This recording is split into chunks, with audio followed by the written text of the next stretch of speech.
सराव संच 1.3 का तिसरा गणित है की खालील एक सामायिक समीकरण कॅमरच्या पद्धतीनं कसा सोडवायचा।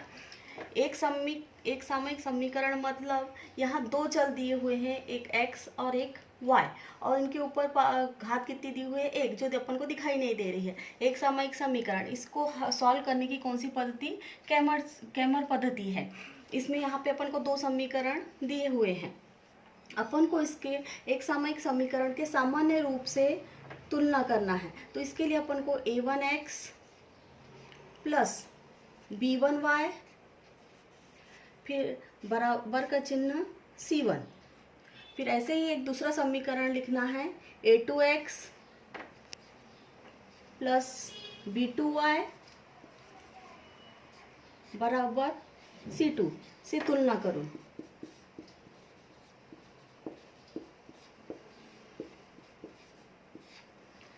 अपन यहाँ x और यहाँ y लिख दिए, यहाँ a b c ऐसा लिखे, और ये पहला समीकरण इसलिए 1 1 लगा दिए, फिर ऐसे ही x और y, और यहाँ दूसरा समीकरण है इसलिए पहले a b c लिख देना और यहाँ 2 2 2 लगा देना। तो सबसे पहले अपन देखेंगे अब ये एक सामायिक समीकरण, एक पहला समीकरण है यहाँ पे, इसके बाद में ये जो सेमीकोलन दिखता है उसके बाद में ये दूसरा समीकरण दिया हुआ है। तो अपन को इससे तुलना करना है। तो अपन को सबसे पहले ही पहला समीकरण देख रहे हैं अपन। तो समीकरण पहला यानी a1, तो ये x के सामने जो है ये काय की कीमत है a1 की, यानी कितना दिया हुआ है 3। फिर b1, पहला समीकरण है इसलिए 1 1 आ रहा है। b1 यहाँ पे चिन्ह सहित लेंगे, अगर माइनस का चिन्ह है तो चिन्ह सहित लेना है। यहाँ 4 के सामने कितना दे रहा है -4। और c1 यानी बराबर के बाद जो रहता है वो c1 की कीमत रहती है, यानी कितनी दी हुई है 10। ये a1 की कीमत जो x के सामने है वो a1 की कीमत, फिर y के सामने है वो b1 की कीमत, लेकिन माइनस चिन्ह है इसलिए अपन लिखेंगे यहाँ c1, प्लस चिन्ह को लिखने की ज़रूरत नहीं, और बराबर के बाद में जो है वो c1 यानी कितना दिया हुआ है 10। इसी प्रकार दूसरा समीकरण, तो अपन पहले ऐसे a2 b2 c2 लिख लेंगे, यानी a2 की कीमत यानी x के सामने जो है कितना दिया हुआ है 4, b2 कितना दिया हुआ है 3, और c2 दिया हुआ है 5। अपन को कैमर जो पद्धति है इसमें 3 चीज़ निकालनी पड़ती है, एक d, dx और dy, ये 3 है। इसके लिए एक शब्द याद रखना है ab, d के लिए क्या शब्द याद रखना है ab, dx के लिए क्या याद रखना है cb, और dy इसके लिए क्या शब्द याद रखना है ac। ये 3 शब्द आप याद रखना, d के लिए ab, dx के लिए cb और dy के लिए ac। थोड़ा याद करने का तरीका cb और dy यानी ac। तो अपना पहला होता है, सबसे पहले अपन को निकालना है d के लिए अपना शब्द पता है अपन को क्या होता है ab, अपन ab लिखेंगे। फिर ये पहला है इसलिए 1 1 लगा देना, दूसरा है इसलिए यहाँ 2 2 लगा देना। फिर अब अपन यहाँ पे कीमत रखेंगे, a1 की कीमत कितनी दी हुई है 3, फिर ये b1 दिया हुआ है, b1 की कीमत कितनी है -4, फिर a2 की कीमत कितनी दी हुई है 4, b2 की कीमत कितनी दी हुई है 3। फिर से यहाँ देखिए अपन ने d के लिए ab लिखा, ये पहला है इसलिए 1 1 लगा देना, फिर दूसरा इसलिए 2 2 लगा देना। फिर यहाँ अपन ने कीमती रखा, a1 की कीमत 3, b1 की कीमत -4, a2 की कीमत 4 और b2 की कीमत 3। फिर अपन ने पहले सॉल्व करना सीखे, इसका तिरपा गुणाकार करते हैं 3 का गुणा 3 के साथ में।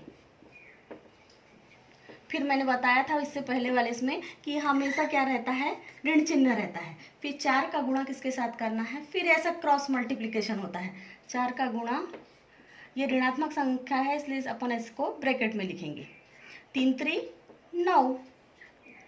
फिर ये माइनस होने की वजह से इस माइनस को क्या कर देगा, ये प्लस कर देगा, और 4 का पहाड़ा 4 बार पढ़े तो 4 4 16 और 9 और अपन जानते हैं कितना होता है 25। फिर इसके बाद d निकल गया, अब क्या निकालेंगे अपन dx के लिए क्या फार्मूला है cb। पहला समीकरण है इसलिए 1 1, दूसरा है इसलिए 2 2। फिर कीमत रखेंगे, C1 की कीमत कितनी दी हुई है, देखिए C1 लिखा है तो C1 यहाँ पे C1 की कीमत कितनी दी हुई है 10। B1 की कीमत कितनी दी हुई, यहाँ B1 है इसलिए B1 की कीमत कितनी है -4। C2 नीचे में है, देखिए C2 की कीमत कितनी दी हुई है 5। B2 की कीमत कितनी दी हुई है 3। फिर जैसे अपन ने इसमें किया था क्रॉस मल्टीप्लिकेशन, पहले ऐसा मल्टीप्लिकेशन होता है 10 का गुणा के 10 लिखिए, फिर गुणा का चिन्ह 3, फिर हमेशा मैंने बताया यहाँ माइनस रहता है, फिर 5 का गुणा किसके साथ होगा ऋण 4 के साथ में। तो अपन जानते हैं 10 का पहाड़ा 3 बार पढ़े तो कितना हो गया 30। फिर ये माइनस आ गया, ये माइनस ने फिर इसको क्या कर देगा प्लस, फिर 5 चौ 20 और अपन जानते हैं 30 और 20 कितने होते हैं 50। फिर d निकल गया, dx निकल गया, अब अपना है dy और dy के लिए अपना AC जो अपन गर्मी में यूज़ करते हैं ठंडी हवा के लिए वो AC ऐसे याद रखना, यहाँ 1 1 लगा दिए, यहाँ 2 2 लगा दिए। अब A1 दिया है तो A1 की कीमत कितनी है 3, C1 की कीमत कितनी है 10, A2 की कीमत कितनी है 4 और C2 की कीमत कितनी है 5। फिर 3 का गुणा किसके साथ, फिर क्रॉस मल्टीप्लिकेशन 3 का गुणा किसके साथ 5 के साथ, फिर 4 का गुण, फिर हमेशा यहाँ माइनस रहता है, फिर 4 का गुणा किसके साथ 10 के साथ, 5 3 15, 10 का पहाड़ा 4 बार पढ़े तो कितना 40। अपन जानते हैं प्लस माइनस कितना होता है, यहाँ कुछ नहीं दिख रहा है ना, प्लस माइनस क्या होता है माइनस। 40 में से 15 गए, 40 में से 15 गए तो कितना बचता है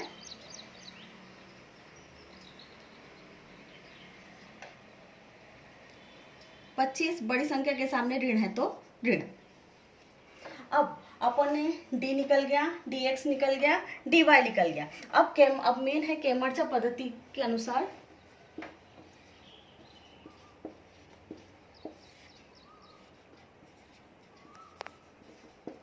कैमर्चा पद्धति अनुसार अब मेन ये फार्मूला लिखना बहुत जरूरी है, इस पे मार्क है। x है इसलिए ऊपर क्या आएगा dx।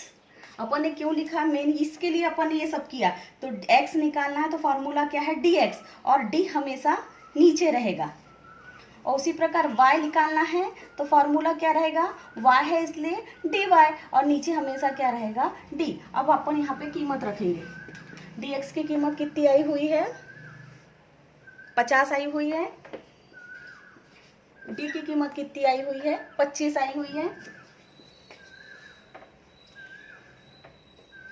25 एकम 25, 25 दूनी 50, यानी x की कीमत कितनी आई 2। अब y के लिए dy की कीमत कितनी आई हुई है यहाँ पे ऋण 25 और d की कीमत कितनी आई हुई है 25, 25 एकम 25, 25 एकम 25, ये एक ऋण है इसलिए यहाँ ऋण रहेगा, यानी y की कीमत कितनी आई है ऋण 1। इस तरह अपन को दो कीमत निकालनी पड़ती है x और y की। यहाँ पे अपन को x y की कीमत कितनी आ गई, x यानी 2 और y की कीमत कितनी आ गई ऋण 1।